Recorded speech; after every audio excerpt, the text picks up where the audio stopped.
Hello and welcome to the first of two shows today. We begin with episode number 40. My name is Zach Bischoff, and I am, as always, joined by. Danny Shannon, sir. Okay, Danny, how are you doing this morning? Or this morning? This glorious, what is it, Thursday afternoon? I am doing tremendous, Zach. How are you? I am doing fantastic. I'm even happier to report that Pitt has got the best of those darn West Virginia Mountaineers in the lovely state of PA by a score of, let's see, 30, 34, 30, something like that. Yeah. I Yes, should have sir. put this, I should have put that up right 38, there. 34, I believe. 30, yeah, 38, 35. That sounds right. All right, Danny, give me kind of your thoughts on the game, and then give me your thoughts. Yes, sir. Dude, I think Neil Brown said it best. The West Virginia coach was quoted as saying, "You should never lose a football game when you're up by 10 with 5 minutes to go." And that's Yeah, exactly what um, West Virginia was given. And this Pitt football team, it's not pretty. It's it's not always what you want to put yourself through on a Saturday afternoon.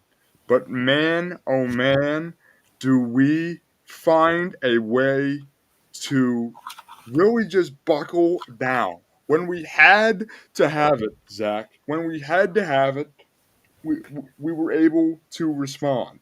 It was 17-17 going in at halftime, and then Garrett Green and West Virginia marched down the field, and I believe Dejon Reynolds had that final touchdown for WVU, and it looked bleak, Zach, because like Neil Brown said, we were up 10 with 5 minutes to go, and Eli Holstein just really put the team on his back, and what more can you say about this Pitt football team other than how about those darn Panthers, man? Because, Zach, this is our second comeback in as many weeks, and we are being spoiled. And I don't know if fooled is the right word.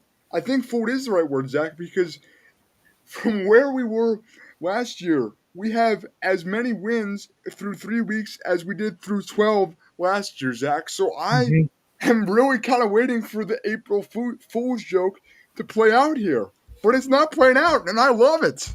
Yeah, that's a good thing. Yeah, Dan, this was my first look at Pitt football this year because I was working the past two games there against Kent State and Cincinnati, respectively.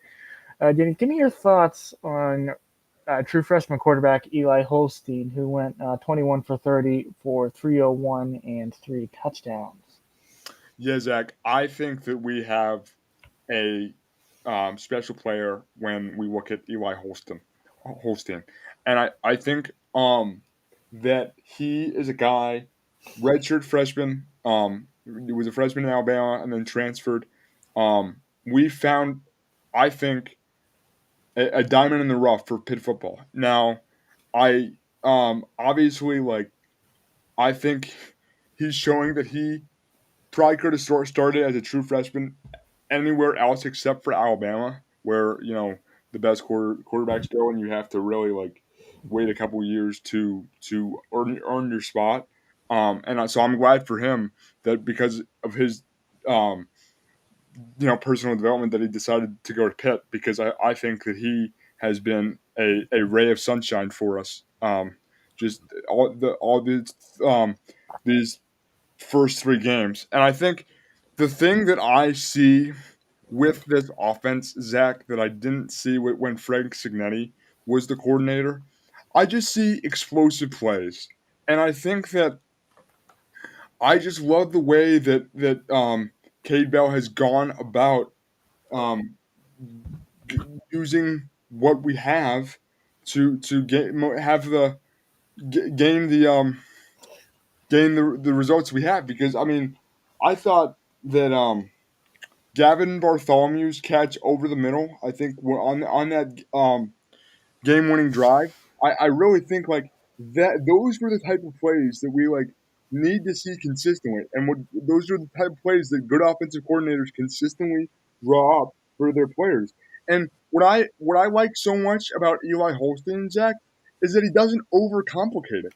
I feel like a lot of times, and it has to do with Jacobic, but also with Frank Sinetti's system. That sometimes Jacobic would like just miss the easy throws and like put himself under pressure when he didn't have to.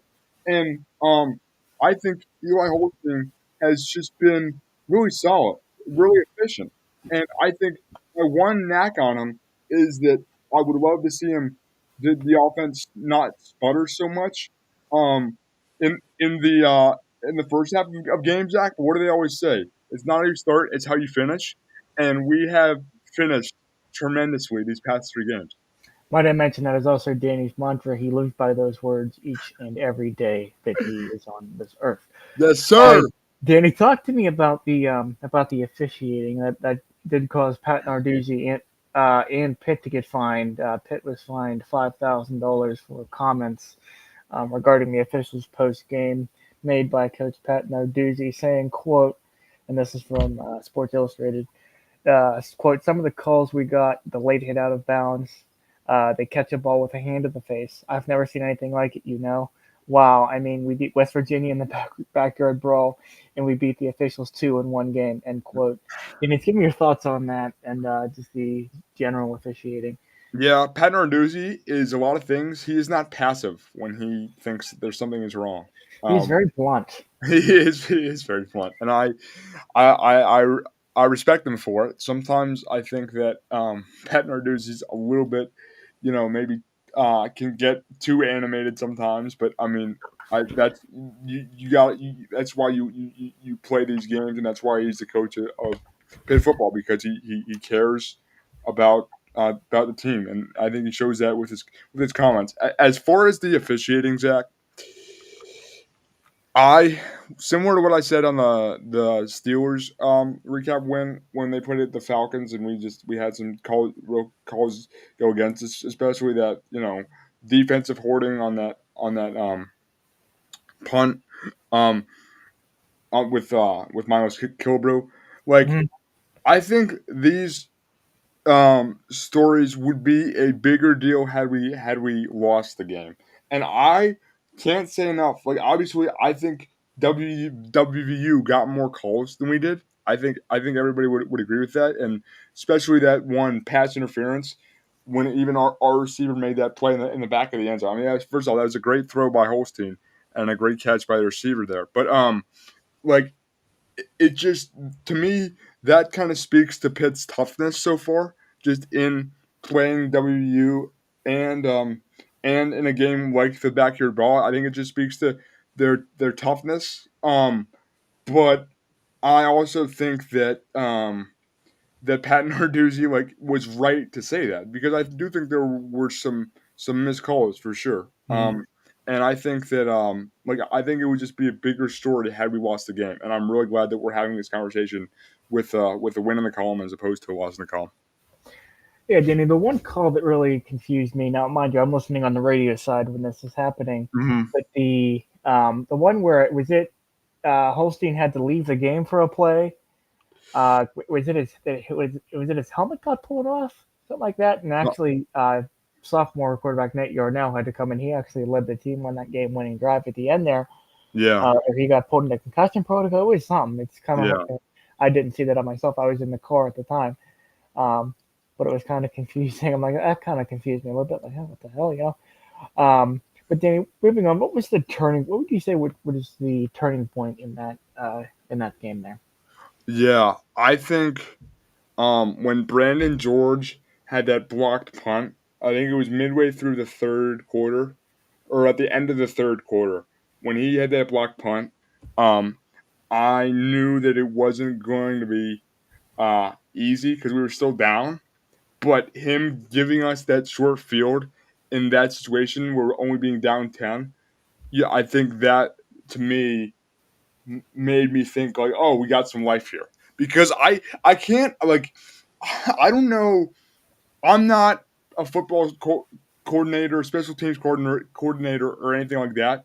But I think when your special teams unit makes a play like that, that's got to give such a lift to everybody involved in the play because you're flipping the field. You're making it so the offense doesn't have to drive another 60 yards to have the chance to put it in the end zone.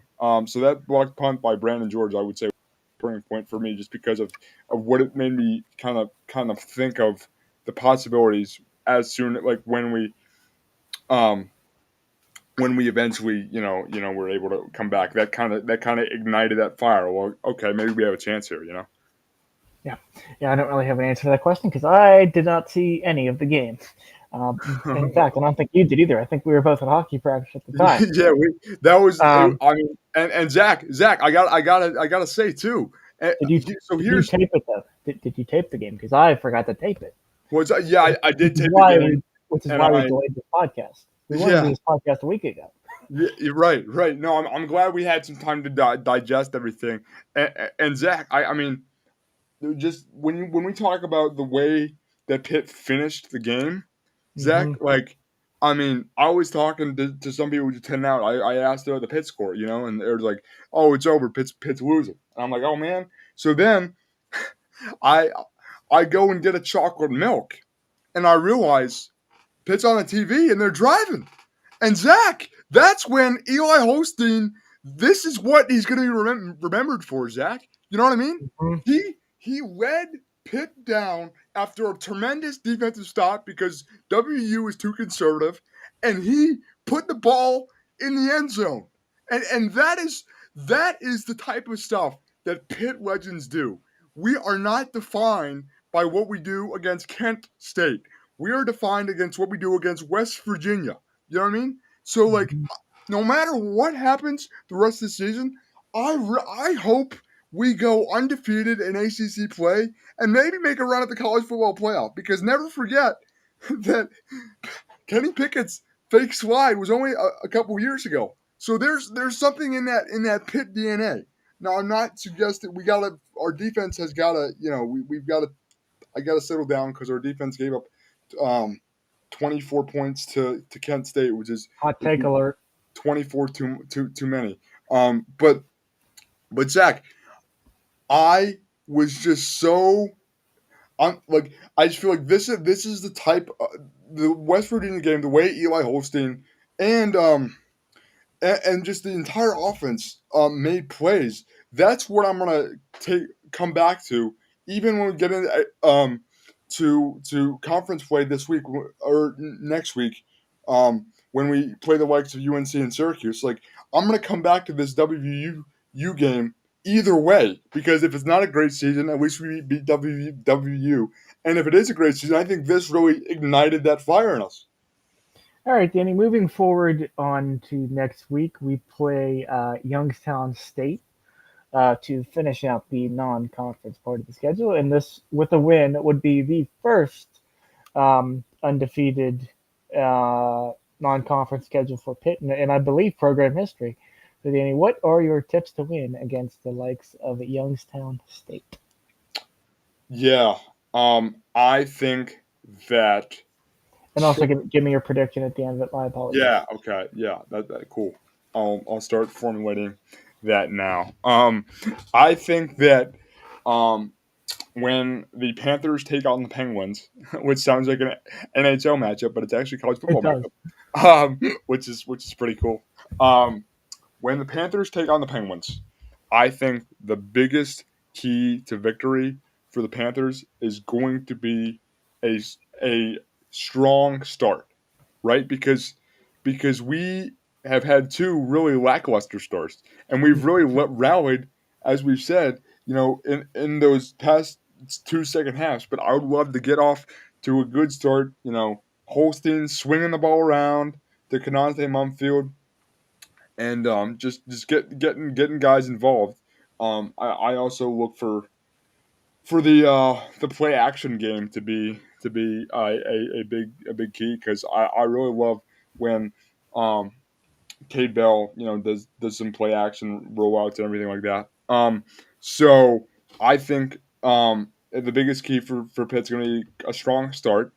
And I look for also we need some we need some impact players on defense. I think Kyle Lewis was one of the unsung heroes um, of the game against WU. I believe he's our safety, and Mhm. he just made a number. He had really good coverage all throughout the game, and he made a number of really good tackles. So I think he's going to be an impact player for us. Um, and I think that if we can, do that and really hone in on our defensive adjustments, I think that we'll be in a good spot. So with all that, so I guess my tip to win on defense would be, just to try and force Youngstown State into third and longs. Because I would love for our defense to get off the field, force turnovers, and create short fields for our offense. With that being said, I'm going to say the final score of the Youngstown State game will be Pitt 42, Youngstown State 14.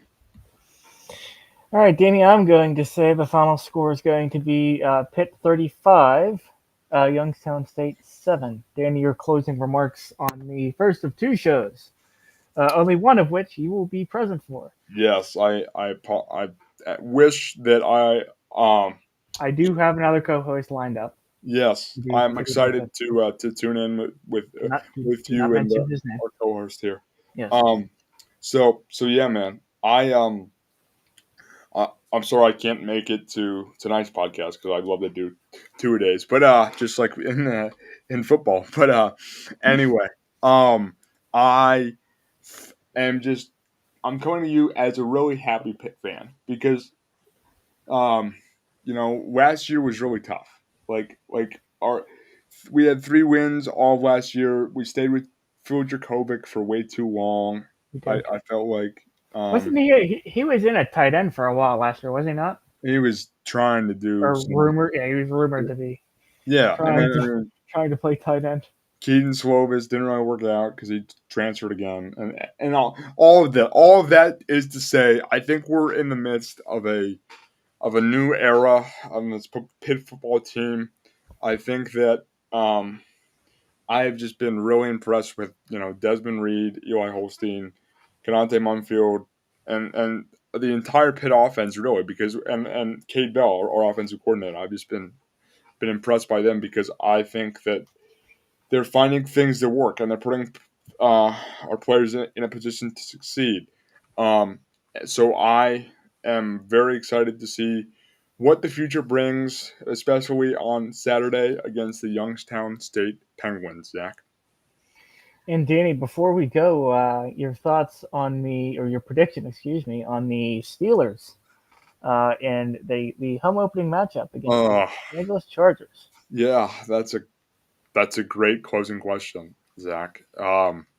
Man, Well, okay. so actually, why don't we just go ahead and then Okay, yeah.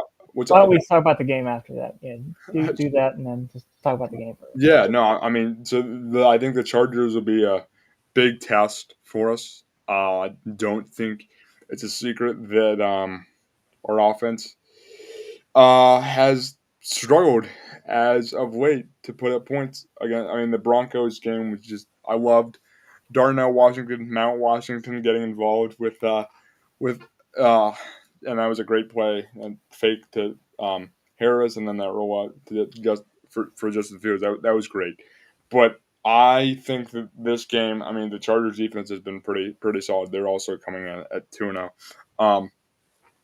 So I think this will be the one of our toughest tests as of late. I think that our defense is going to be what they are, and which is game records. So I'm going to say, and I think Chris Boswell is going to continue to be Mr. Consistent and the best kicker in the AFC North. So with all that being said, I think the final score of the Steeler game is going to be uh, Steelers 21, Chargers 17. It's going to come down to the final drive. But Justin Fields is going to connect with Pat Fryermuth for a 15-yard slant over the middle.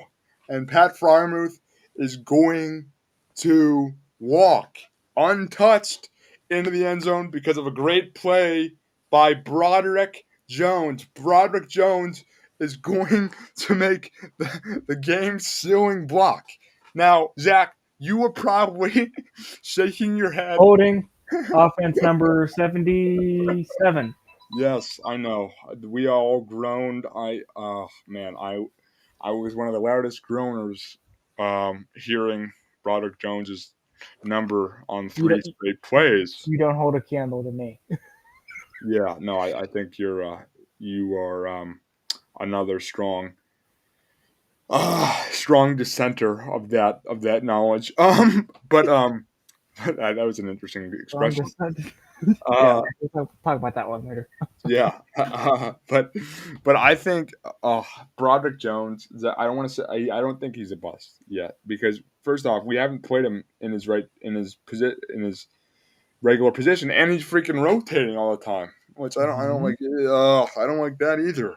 But we need consistency, and I mean, I do think that like say what you will about Dan Moore Jr., but like he is consistent, and I think I just think we need Broderick Jones has got to focus a little bit more on what he can do. You know what I mean? Yeah. Danny, it seems like you're popular. Your dogs are fucking barking for you. Yeah, we had the doorbell ring a little bit there, so I'll mute. All right. With that is going to be it for the first of two shows here. We are going to be coming to you with a substitute co-host tonight at 7:30, where we're going to recap the Steelers again and talk about Week 3 and kind of what the Steelers can do to win. This co-host is going to be on for the majority of our NFL episodes, as that is really all he is interested in is the NFL and the Steelers. He does not really follow much of any other sports, so hopefully we can see you then.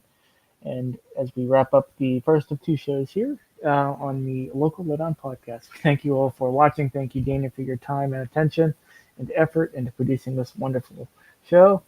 And with that, we will see you all next time. Thank you for watching. Bye-bye. Bark, bark, bark, bark, bark. All right, bye-bye.